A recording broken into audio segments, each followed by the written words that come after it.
Ternyata sepenting itu loh peran QA dan QC di semua industri ya, nggak terpacu di industri farmasi maupun industri yang lain. Hai, selamat datang di Labmania Talk. Halo sahabat Labmania, selamat datang kembali di Labmania Talk bersama saya Nuryanti Safitri. Kita semua pasti nggak asing dengan quality assurance dan juga quality control di laboratorium. Nah, kira-kira apa aja ya tugas seorang quality control dan juga quality assurance di lab, dan gimana cara untuk menjadi seorang QA dan juga QC di lab? Nah, kali ini, di episode ini kita akan membahas tuntas mengenai quality control dan juga quality assurance bersama narasumber hebat kita, seorang quality control di Laboratorium Mikrobiologi PT Dankos Pharma, sekaligus pemenang penghargaan Micro Awards kategori karyawan tersolutif dan juga responsif, yaitu Pak Dede Mauludin. Halo Pak, apa kabar? Alhamdulillah luar biasa, baik sekali ya. Selamat banget nih Pak ya atas penghargaannya. Terima kasih banyak ya. Oh ya Pak, Bapak ini sebelum kita mengobrol lebih jauh nih Pak ya, Bapak sebagai QC di PT Dankos ini udah berapa lama Pak? Saya itu bekerja di Dankos Pharma ini dari sejak tahun 2020. Akan tetapi pada saat saya masuk itu, saya masuk ke Departemen QA. Pada tahun 2021 ini, saya dimutasi ke Departemen QC namun dengan job desk yang sama. Seperti itu. Iya, masih sama job desk-nya, cuma dipindah ke Departemen aja, seperti itu. Tapi totalnya udah lama ya Pak? Dari total dari di QC-nya atau dari awal? QA-nya? Dari QA berarti total kurang lebih 5 tahunan. Wah, lama banget. Udah lama banget, berarti ini udah expert banget nih Pak ya kalau soal QA sama QC ini. Ya, tetap sama aja lah, masih sama-sama belajar juga. Oke, ini mungkin kita akan banyak banget nih Pak pertanyaan-pertanyaan tentang QA dan juga QC, karena saya juga sangat tertarik nih dengan dunia QA dan QC itu seperti apa. Nah, kalau Bapak sendiri Pak ya, job desk Bapak di QC ini apa aja Pak? Untuk job desk di QC, kalau secara garis besar ini, jadi kita mempunyai tanggung jawab penuh terhadap pekerjaan yang telah ditetapkan. Yang kedua, kita harus berperan aktif terhadap kegiatan yang berada di lingkup pekerjaan. Yang ketiga, kita harus mempunyai kesadaran penuh juga terhadap pekerjaan yang kita laksanakan itu sesuai dengan standar yang telah ditetapkan. Adapun kayak misalkan saya berada di job desk area QC mikrobiologi, yang lebih tepatnya itu saya berada di lingkup inspektor ataupun sampler. Nah, di sana setiap harinya itu saya melaksanakan tugas-tugas seperti memantau kualitas sistem pengolahan air. Misalkan kita kan di industri farmasi ada membutuhkan beberapa jenis air ya, kayak seperti air PW, air WFI, terus TSI juga ada. Nah, jadi kita pantau kualitasnya sebelum digunakan untuk proses produksi dengan kriteria ada parameter mikroba, parameter kimia juga. Namun di samping itu ada juga job desk lain ketika saya diperlukan untuk mensupport tim lain juga, yaitu ada sampling gas nitrogen juga dengan parameter mikroba. Terus selanjutnya ada kualifikasi ruangan, kualifikasi alat ataupun kualifikasi mesin. Contohnya seperti kualifikasi open binder, autoclave maupun colony counter, seperti itu. Banyak banget Pak ya job desk-nya. Lumayan sih, sambil kayak kan kita bekerja sambil belajar lah dikit-dikit, karena kan namanya juga ilmu ya, tidak akan berat kita bawa meskipun kita kemanapun itu. Betul banget. Siapa yang setuju? Pasti semuanya setuju Pak ya. Iya, harus setuju sih itu kayaknya ya. Oke, tadi kan mungkin Bapak tuh di awal seorang QA gitu Pak. Terus sebenarnya ada nggak sih Pak perbedaan antara QA dan QC ini? Oh, jadi QA dan QC ini kalau misalkan secara singkat ya, kita lihat itu ini sama aja, sama-sama quality. Namun secara aktual di lapangan ini ternyata setelah saya lihat QA dan QC ini mempunyai perbedaan yang sangat signifikan. Contohnya misalkan QC, C-nya aja udah kelihatan kontrol, yang dimana dia itu berfokus pada suatu spesifik suatu produk yang bisa kita ambil contoh misalkan di suatu perusahaan industri mempunyai produk dengan sediaan suspensi atau sirup maupun cairan lainnya, yang dimana kita sebagai QC harus menjamin kandungan-kandungan yang terdapat di dalam sediaan tersebut. Contohnya kandungan kadarnya seperti apa, pH-nya seperti apa, maupun kadar mikrobanya harus bagaimana juga. Nah, itu tugas dari QC. Adapun kayak QA, kita QA itu secara garis besarnya itu seperti sistem yang dimana dia memastikan dari awal produk tersebut sampai produk tersebut diriliskan.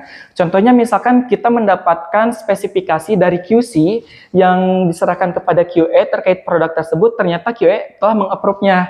Akan tetapi QA itu belum tentu bisa meriliskan produk tersebut ke pasaran. Karena ada beberapa hal yang perlu QA pertimbangkan, misalkan seperti ketika kita menemukan case di lapangan, misalkan produk tersebut udah di-approve QA, misalkan ya parameter dari QC itu seperti apa, tetapi QA menemukan case di lapangan di sistem penimbangannya. Misalkan penimbangan itu sudah oke semua dengan hasil sesuai ketentuan juga, akan tetapi adalah orang yang menemukan case pada saat proses penimbangan tersebut itu ternyata alat timbangnya belum terverifikasi misalkan. Maka QA itu berhak untuk mengkarantina produk yang akan diriliskan sementara sampai investigasi berlangsung untuk ngelihat akar masalahnya dari mana, kenapa bisa sampai nggak terverifikasi juga, ataupun evaluasinya nanti akhirnya seperti apa, dan nanti QA yang bakal menyimpulkan juga produk ini akan diriliskan atau dimusnah aja, seperti itu. Jadi secara garis besar ini QC lebih ke spesifikasi produknya, kualitasnya juga, dan QA itu lebih ke manajemen sistemnya dari awal sampai akhir seperti apa. Jadi kalau QA itu kayak lebih ke proses, bukan? Ya, betul. Emang beda kenapa ya Pak ya? Saya kira tuh selama ini QA sama QC itu sama gitu. Beda sekali. Ini sangat nambah ilmu saya juga sih Pak. Alhamdulillah ya. Tadi kalau misalnya Bapak kan mungkin nih QC di lab mikro Pak ya. Nah sebenarnya QA sama QC ini itu apakah ada di semua lab kayak lab kimia, lab mikro? Jadi kalau misalkan di tempat saya bekerja ini, jadi QA sama QC itu masih dalam naungan yang sama, yaitu dalam naungan quality. Jadi terbagi dua, ada quality control sama quality assurance juga. Nah, tetapi job desk-nya kita kan seperti yang tadi udah dijelaskan sangat berbeda ya. Jadi kita mempunyai tempat masing-masing juga dan tanggung jawab masing-masing. Misalkan untuk di laboratorium sendiri, dia ruang lingkupnya hanya untuk QC aja. Seperti itu. Karena di laboratorium sendiri itu dia terbagi juga menjadi beberapa bagian. Misalkan ada QC kimia, ada QC mikro. Nah, dari QC mikro juga, dari QC kimia juga kita terbagi lagi menjadi beberapa subbagian. Misalkan di QC kimia ini ada QC RMPM, ada QC stabilita, ada QC finish good, seperti itu. Jadi untuk QA ini tidak selalu berada di lingkungan laboratorium, seperti itu. Oke, saya baru tahu Pak.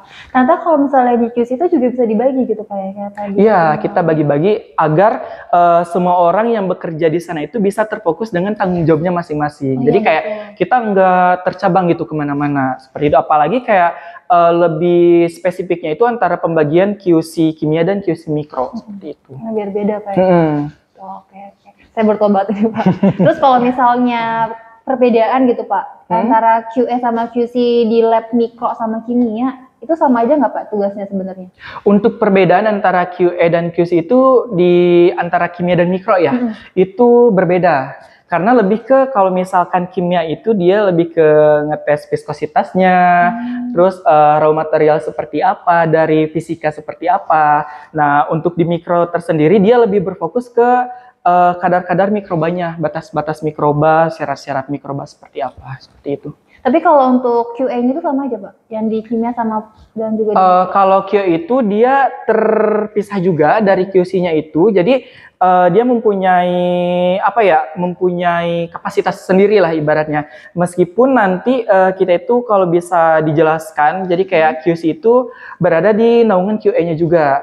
Jadi apapun yang QC jalankan atas approval dari QA juga, seperti itu. Jadi kayak kalau secara keseluruhan itu bisa dibilang sama, akan tetapi ketika kita lihat di lapangan itu kita berbeda, seperti itu. Oke, baik Pak. Tapi kalau menurut Pak Dede sendiri Pak ya, sebenarnya seberapa penting seorang QA dan juga QC di lab nih Pak? Nah ini buat info aja buat sahabat Labmania ya, ternyata sepenting itu loh peran QA dan QC di semua industri ya, nggak terpacu di industri farmasi maupun industri yang lain, karena seorang QA dan QC itu kita harus mempunyai sikap yang detail terhadap pekerjaan. Salah satunya ketika kita lengah menghadapi pekerjaan, pasti resiko terbesarnya yaitu adalah penyimpangan yang sangat berakibat fatal nanti ke depannya. Apakah kalau misalkan nanti produknya kelolosan tapi kita lengah terhadap itu, bisa jadi kan nanti berakibat fatal ke pasien kita yang di luaran sana. Betul. Dan juga pastinya bawa nama perusahaan sih Pak. Ya, betul sekali itu. Oke, Pak, mungkin kan banyak nih sahabat Labmania yang sekarang tuh mau menjadi seorang QA ataupun QC gitu Pak. Sebenarnya tuh materi apa sih Pak, atau basic materi apa yang harus dipelajarin gitu Pak? Oh, untuk basicnya itu yang pertama kita jelas ya, kita siap untuk bekerja dulu nih. Kalau misalkan kita tidak siap ya kita buat apa gitu. Iya, Meskipun betul. itu secara general kita mau dimanapun tetap harus siap bekerja.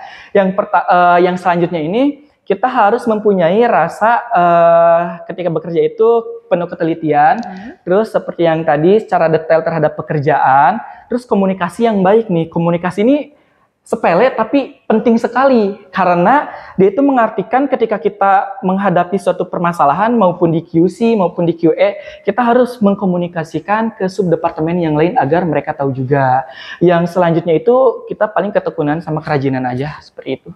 Gitu. Berarti nggak ada materi khusus gitu Pak yang harus dipelajarin gitu? Kalau materi khususnya nanti kayak kita misalkan ngelamar ke QC atau QA di industri apa, nah baru di sana ada spesifikasinya. Oh, berarti sesuai itu. nanti industri juga. Ya, betul. Oke Pak, tadi kan aku udah nanya tentang materi nih Pak. Terus sebenarnya kalau buat background pendidikan Pak, apa aja sih yang bisa buat masuk itu?